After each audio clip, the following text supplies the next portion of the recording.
어, 2007년도에 우리나라를 이렇게 떠들썩하게 했던 사건이 하나 있습니다. 그게 뭐냐면 신정아 사건이라고 불려지는 사건입니다. 신정아 씨가 신정아 학력 위조 뭐 이렇게 불려졌던 사건인데, 신정아 게이트로도 불려지는데 아주 다방면에서 어떤 문제들이 있었죠. 교육계, 학계도 그렇고, 그 다음에 예술계에서도, 또 미술계, 특히 미술계 쪽에서도 또 문제가 있었고, 정치계도 문제가 있었습니다.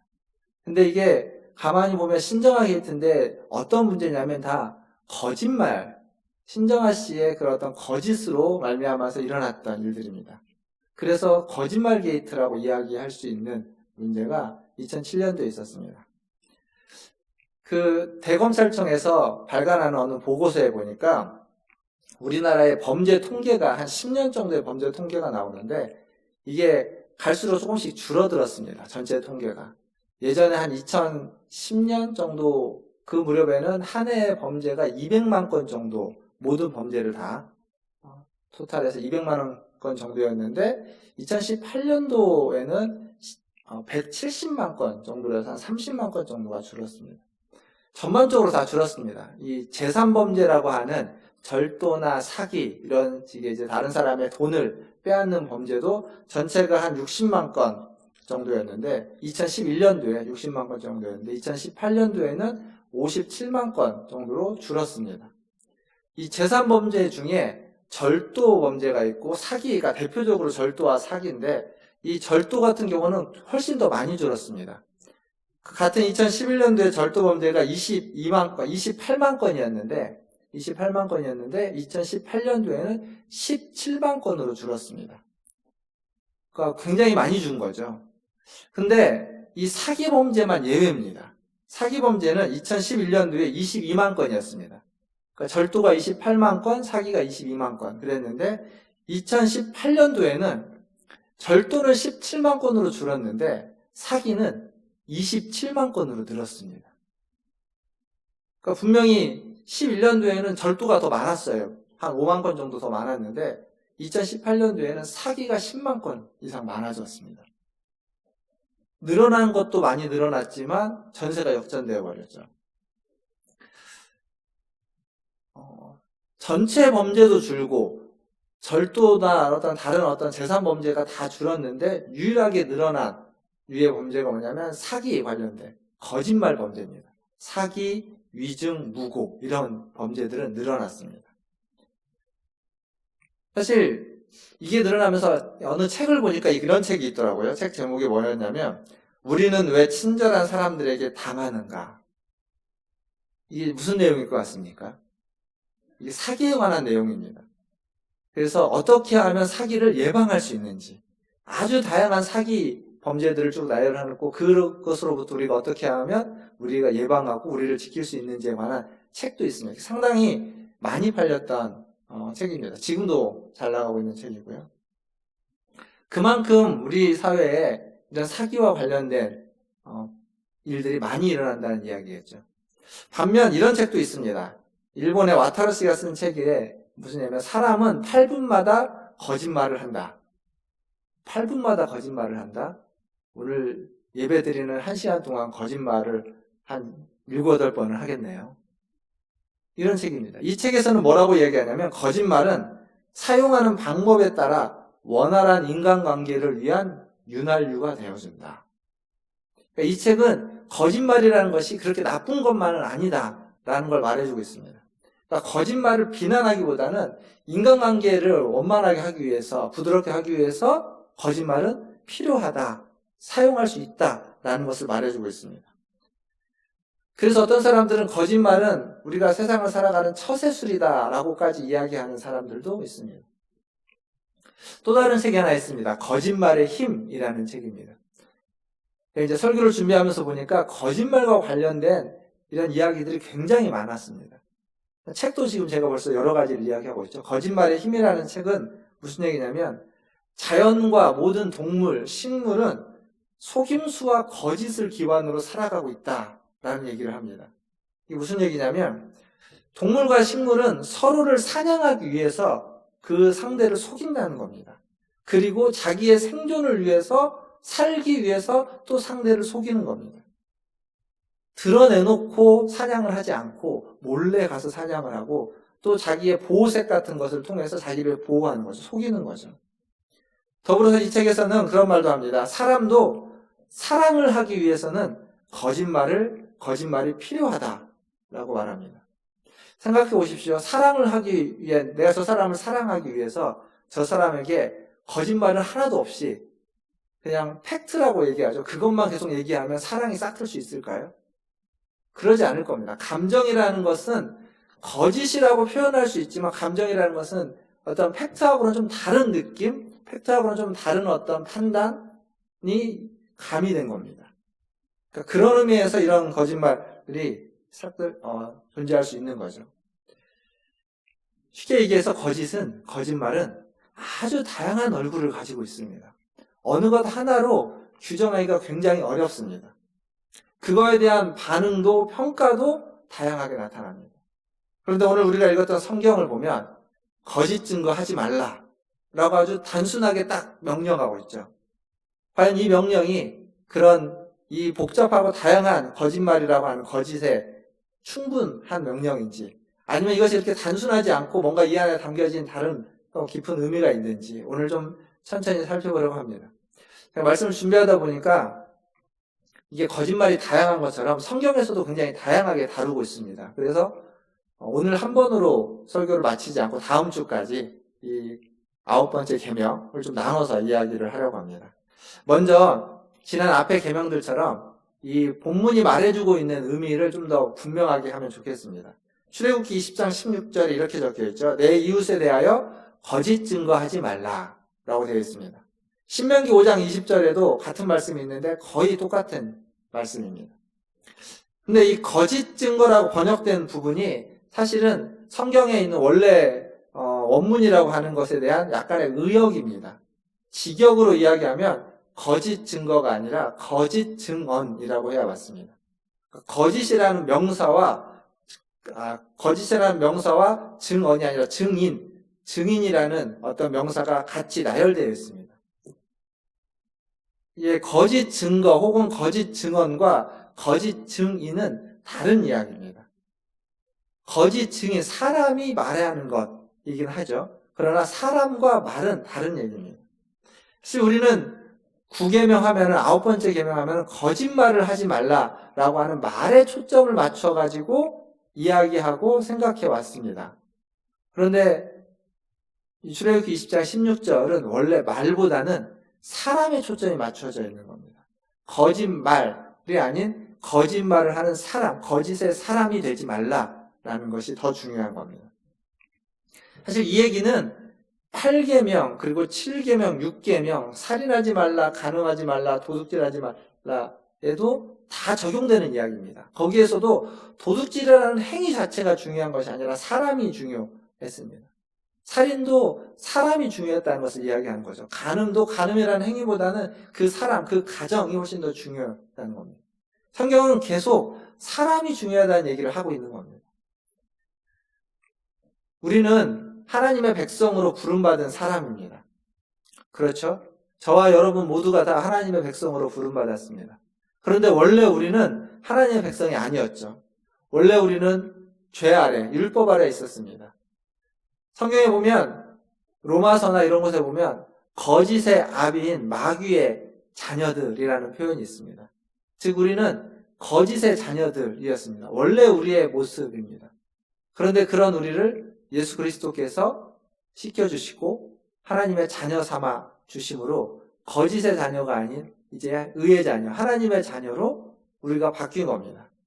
전에는 어둠이었지만 이제는 주 안에서 빛이다 라고 에베소서 5장 8절은 말해주고 있습니다.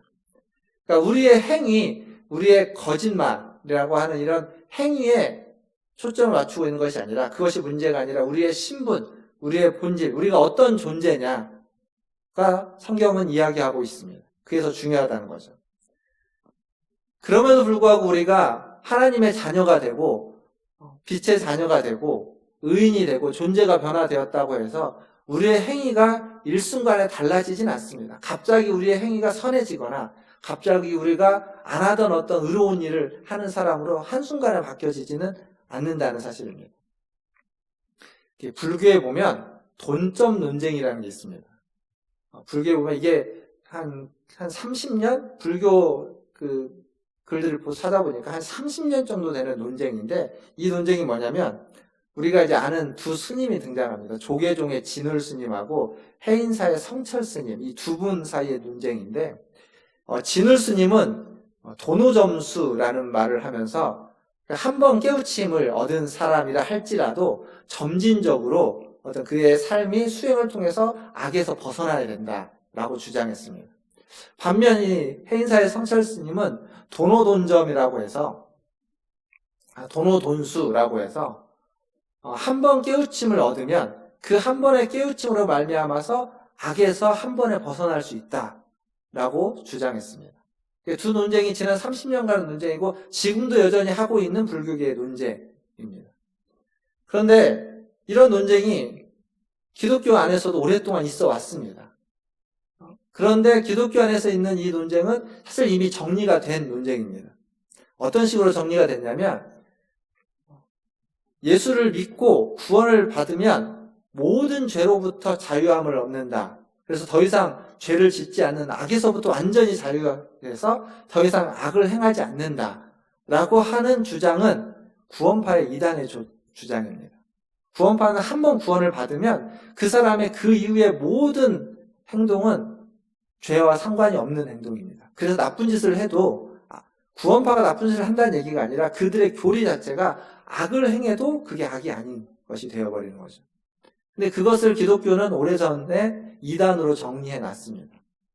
반면 성경이 이야기하고 있는 것은 한 번 우리가 예수를 믿고 구원을 받지만 그 구원이 우리의 존재, 우리의 신분의 변화를 일으키지만 그렇다고 우리의 삶과 행위에 완전한 변화를 이루어지지는 못해서 우리의 삶과 행위에 있어서는 끊임없이 훈련을 하고 끊임없이 선을 행하고자 애를 쓰고 수고해야 된다는 거죠. 그런 변화의 과정이 필요하다는 겁니다. 주님이 우리를 부르시는 그날까지, 주님이 오는 그날까지 우리는 끊임없이 그 변화의 과정, 그것을 성화라고 부르죠. 성화의 과정을 거쳐가야만 한다라는 것이 기독교에서 정리된 이야기입니다. 즉 결국 우리가 거짓의 증인이 되지 않고 진리의 증인, 참 증인이 되기 위해서 우리에게 필요한 건, 이미 우리가 예수 그리스도를 구주로 받아들인 사람들이기에 우리에게 필요한 건 변화입니다. 성화의 과정입니다. 그리스도를 주로 고백할 뿐 아니라 거짓과 죄로부터 멀어져 가는 것, 거짓과 죄로부터 우리를 그 거짓과 죄와 함께 싸워서 그것을 이겨가는 끊임없는 수고와 끊임없는 노력, 끊임없는 투쟁이 우리에게 필요한 겁니다. 그것이 신앙생활의 과정이고 변화의 과정이고 성화의 과정이고 성숙의 과정이 되는 겁니다. 이 과정을 통해서 우리는 진리의 증인이 되어가는 거고 거짓으로부터 자유하게 되는, 거짓의 증인에서부터 진리의 증인으로 변화되어져 가는 겁니다. 오늘 이 자리에 나와서 하나님 예배하시는 우리 모든 성도님들, 거짓과 죄와 싸워서 진리의 증인이 되시는 저와 여러분 되기를 주님의 이름으로 축원합니다. 이 거짓 증인이 된다는 것, 거짓 증거를 하는 거짓 증인이 된다는 건 굉장히 위험한 일입니다. 그래서 하나님은 거짓 증인이 되지 말라라고 말해주고 있습니다. 왜 위험할까요? 재판에 있어서 고대나 현대나 증인은 굉장히 중요합니다. 증인의 증언은 재판에 결정적인 영향을 줍니다. 그런데 현대에는 증인의 증언뿐만 아니라 증거라는 게 굉장히 중요하죠. 증인이 없어도, 증언이 없어도 증거가 있으면 판단을 죄로 내릴 수 있습니다. 과학수사라는 것들이 과학이 발달하면서 증거를 통해서 증명해내는 일들이 있습니다. 그런데 고대는 어떨까요? 현대사회는 과학이 발전해서 이 증거로 말미암아서 죄를 묻지만 고대에는 증거를 가지고 따질 수 있는 어떤 과학적이거나 논리적인 게 부족했을 때에는 무엇이 가장 중요하고 결정적이었냐면 증언이 가장 결정적이었습니다. 그래서 증인의 증언은 재판에 결정적인 영향을 줄 수밖에 없습니다. 그래서 증인이 거짓 증언을 하게 되면 그 재판은 그 거짓 증언으로 말미암아서 180도 바뀌어버리는 겁니다. 결과가. 그것 때문에 위증은 굉장히 중요하게, 위증이냐 아니냐는 건 굉장히 무겁게 벌을 내렸다는 겁니다. 이게 성경에 기록된 내용입니다. 신명기 18장에 보시면, 신명기 19장 18절에서 21절까지 말씀해 보시면 이 내용이 나오는데, 한번 제가 읽어드리겠습니다. 화면을 잘 보시면서 내용을 좀 잘 보시면 좋겠습니다. 18절입니다. 재판장은 자세히 조사하여 그 증인이 거짓 증거하여 그 형제를 거짓으로 모함한 것이 판명되면 그가 그의 형제에게 행하려고 꾀한 그대로 그에게 행하여 너희 중에서 악을 제하라. 그리하면 그 남은 자들이 듣고 두려워하여 다시는 그런 악을 너희 중에서 행하지 아니하리라. 내 눈이 긍휼히 여기지 말라. 생명에는 생명으로, 눈에는 눈으로, 이에는 이로, 손에는 손으로, 발에는 발로이니라. 자, 이게 무슨 얘기냐면 증인이 와서 증언을 했는데 그 증언이 거짓인지 아닌지 재판장이 자세히 조사해서 확인하라는 겁니다. 그게 결정적이기 때문에. 근데 만약 거짓이라면, 모함한 것으로 판명된다면 그 거짓을 했던 그 사람, 그 증인이죠. 거짓 증인이 거짓을 통해서 상대방에게 어떤 해를 입히고 벌을 내리려고 했던 그것을 고스란히 그 사람에게 벌을 내리라는 겁니다. 이 사람은 살인을 하지 않았습니다. 근데 이 사람이 살인했다라고 거짓말로 해서 이 사람을 모함해서 죽이려고 했다면 거짓 증인은 살인한 죄가 없지만 거짓말한 것 때문에 살인죄를 뒤집어 써서 죽여야 한다는 겁니다. 그래서 살인에는 생명에는 생명으로, 눈에는 눈으로, 이에는 이로, 손에는 손으로, 발에는 발로라고 하는 이 무서운 명령을 통해서 그러한 것을 통해서 사람들이 두려워해서 거짓 증언을 하지 못하도록 이렇게 성경에서 명령하고 있습니다. 그만큼 무섭게, 그만큼 무겁게 엄히 명령하고 있다는 겁니다. 거짓 증언을 못하도록. 뿐만 아니라 레위기 5장 1절에 가보면 증인이 있는데 그 증인이 본 것이나 그 증인이 들은 것, 알고 있는 것을 말하지 않는 것도 똑같이 엄히 묻고 있습니다. 5장 1절에 보면 이렇게 적혀 있죠. 만일 누구든지 저주하는 소리를 듣고도 증인이 되어 그가 본 것이나 알고 있는 것을 알리지 아니하면 그는 자기의 죄를 져야 할 것이요 그 허물이 그에게로 돌아갈 것이며, 알고 있는데 말하지 않는 것, 침묵하는 것 또한 똑같이 거짓 증인으로 묻고 있습니다. 엄히 묻고 있습니다. 더 나아가서 잠언 25장 18절에 보니까 거짓 증거를 하는 사람은 어떤 사람이냐면 사람을 죽이는 사람이라는 겁니다. 자기 이웃을 쳐서 거짓 증거를 하는 사람은 방망이요, 칼이요, 뾰족한 화살이니라. 그러니까 사람을 다치게 하고 아프게 하고 죽이는 사람이라는 얘기입니다. 거짓 증거를 하는 거짓 증인들. 그래서 거짓 증거를 한다는 것은 매우 위험한 일입니다. 그 상대방에게도 위험한 일이지만 증언을 하는 본인 자신에게도, 거짓말을 하는 자신에게도 굉장히 위험한 일이 되는 겁니다. 사실 이 이야기는 제가 지난주에도 말씀드렸지만 열왕기상 21장에 나오는 나봇의 이야기에 잘 등장하죠. 아합 왕이 나봇의 포도원을 가지고 싶어 했지만 가지지 못했을 때 이세벨이 등장해서 그 문제를 해결해 줍니다. 나봇의 포도원을 뺏기 위해서 이세벨이 2명의 증인을 매수를 하죠. 그리고 2명의 증인을 매수해서 성경에는 유죄 판결을 내리기 위해서는 증인이 2명 이상이어야 되기 때문에 그 율법을 차용하는 겁니다. 그걸 따르는 겁니다. 근데 문제는 그 2명의 증인이 거짓 증인이었다라는 사실입니다. 그래서 이 2명이 그 공회에 모였을 때 나봇을 향해서 거짓말을 합니다. 나봇은 하나님과 왕을 저주하였다 라는 거짓말을 하는 겁니다. 2명이 같이 거짓말을 하니까 율법대로 하나님을 저주한 자, 왕을 저주한 자는 돌로 쳐 죽이라는 율법이 적용돼서 나봇을 끌고 성 밖에 나가서 돌로 쳐 죽입니다. 자, 보십시오. 율법이 적용됐습니다. 율법에서 말하고 있는 대로 증인이 2명이었고 율법에서 말하고 있는 것처럼 하나님을 저주한 자는 죽이라라고 하는 것처럼 돌로 쳐서 죽였습니다. 이게 다 성경에 있는 말씀, 율법에 있는 말씀대로 한 겁니다. 어기지 않았습니다. 그런데 거기에 거짓이라는 것이 하나가 딱 첨부되자 그건 악행이 되어버린 겁니다. 악이 되어버렸습니다. 하나님의 말씀을 어긴 것은 거짓 하나밖에 없지만, 그리고 하나님의 말씀을 지킨 것이 더 많지만 율법대로 증인을 세웠고 율법대로 돌로 쳐 죽였는데 그게 악이 되어버린 겁니다. 이게 열왕기상 21장에 나오는 이야기였죠. 겉으로는 율법에 순종하는 것처럼 보였지만 실상은 거짓 증인으로 말미암아 거짓 증거로 말미암아 악을 행하게 된 악행이었습니다. 이런 일은 신약에도 똑같이 등장합니다.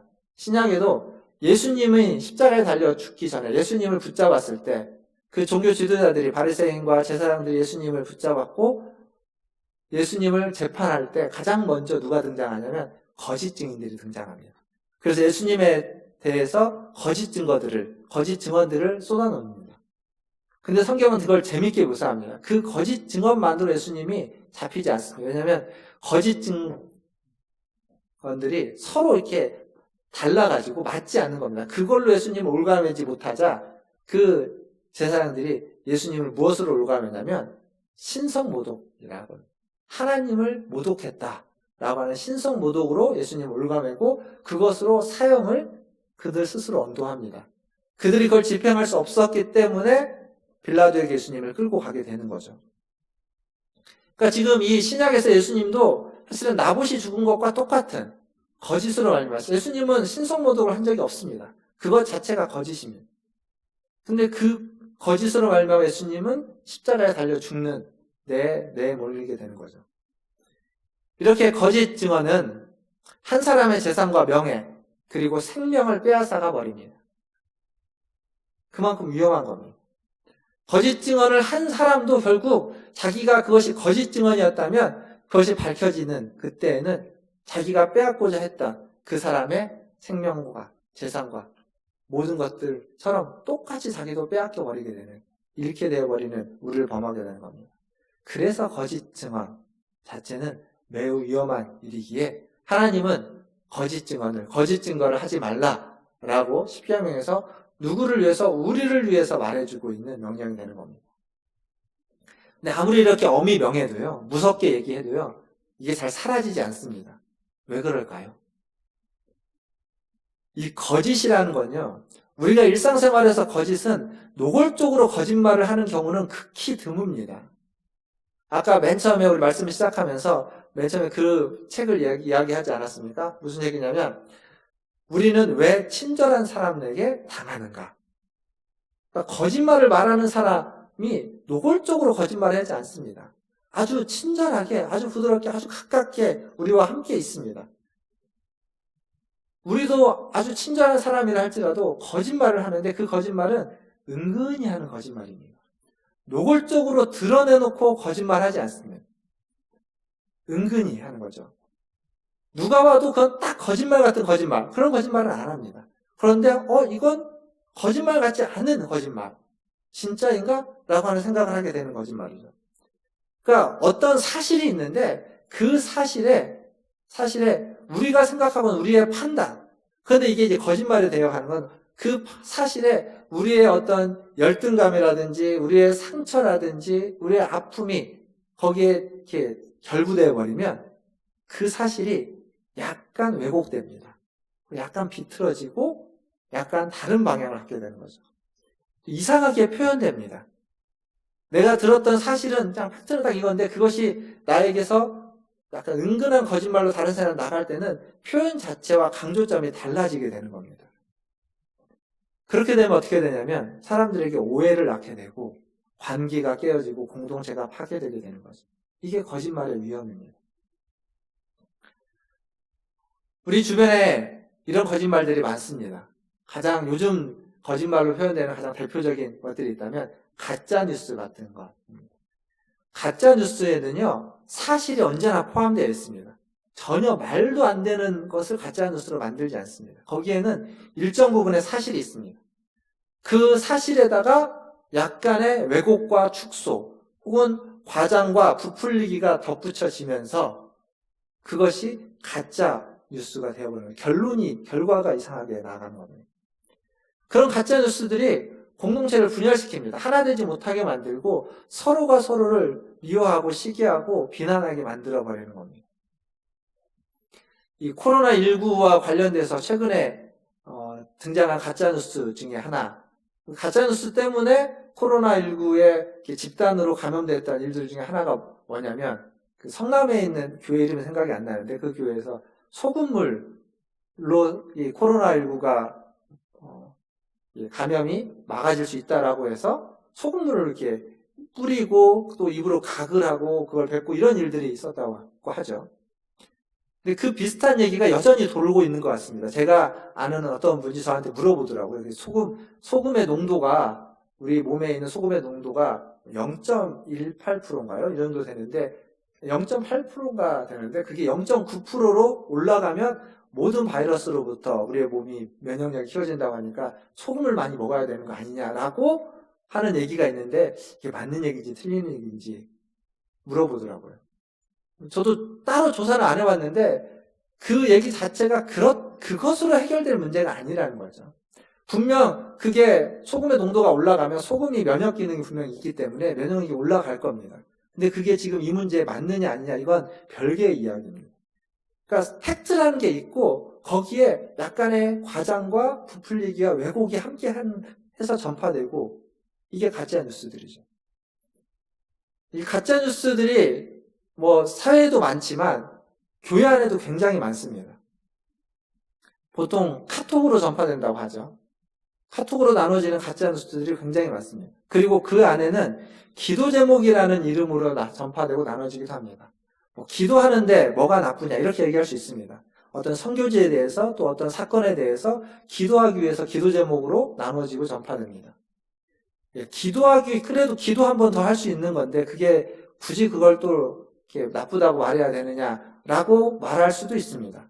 그것도 맞는 얘기, 어느 정도 타당한 표현이라고 생각됩니다. 그런데 생각해 볼 건, 기도라는 행위 자체보다 더 중요한 건, 그것이 진실이냐, 진리냐라는 사실입니다.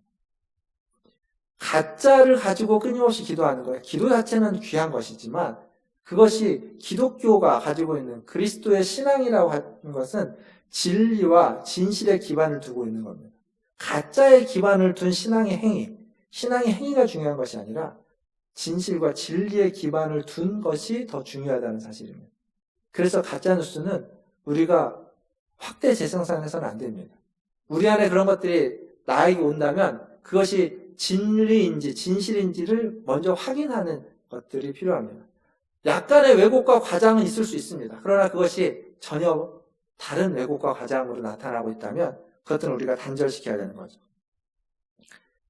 우리 어려서부터 배웠던 것 중에 그것이 있죠. 그 양의 탈을 쓴 이리. 이게 가짜뉴스 같은 겁니다. 양의 탈을 쓴 이리. 그건 양이 아니라 이리입니다. 양의 탈을 썼기 때문에 아주 젠틀해 보이고 착해 보이고 순해 보이고 그리고 신앙적으로 보인다 할지라도 신앙적인 행동이라 할지라도 그 안에는 이리가 있는 겁니다. 결국 그것은 신앙적인 행동이 아니라는 겁니다.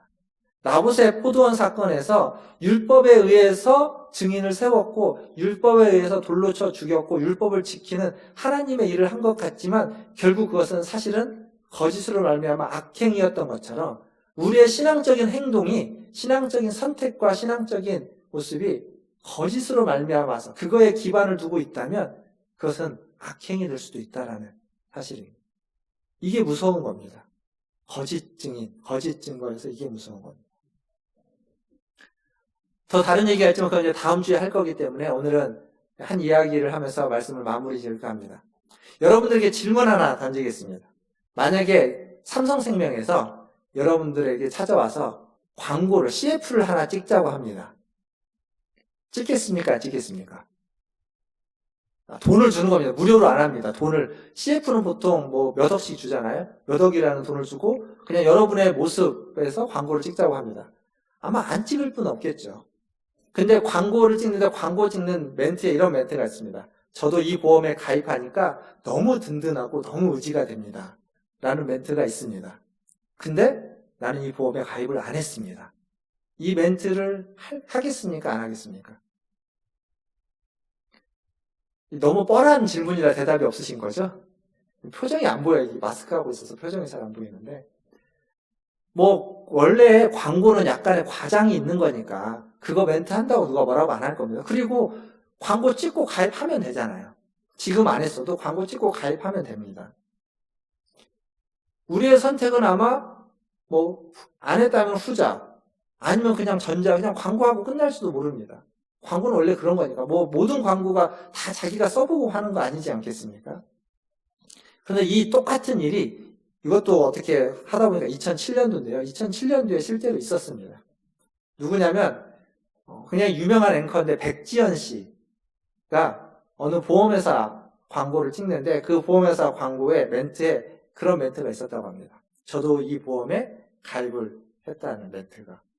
근데 이제 촬영을 준비하고 촬영을 막 시작하려고 하는데 그 멘트가 있는 걸 백지연 씨가 발견하고 그 멘트를 수정을 요구했다고 합니다. 자기는 이 보험에 가입을 안 했으니까 좀 수정해 달라고. 그러니까 이 촬영하는 쪽에서 이 작가가 이제 수정을 해주는데 같은 내용인데 약간 말만 수정을 했다는 거죠. 그랬더니 백지연 씨가 이렇게 말고 이 멘트를 아예 빼달라고 했답니다. 그쪽에서 그냥 멘트대로 하고 보험을 가입하면 되지 않겠느냐라고 했는데 이 얘기가 의견 조율이 안 돼가지고 3시간 동안 의견 조율을 못 하다가 결국 CF를 촬영 안 했답니다. 그게 나중에 알려진 얘기예요. 나중에 알려진 얘기인데 결국 CF를 촬영하지 않고 수억 원을 포기한 거죠.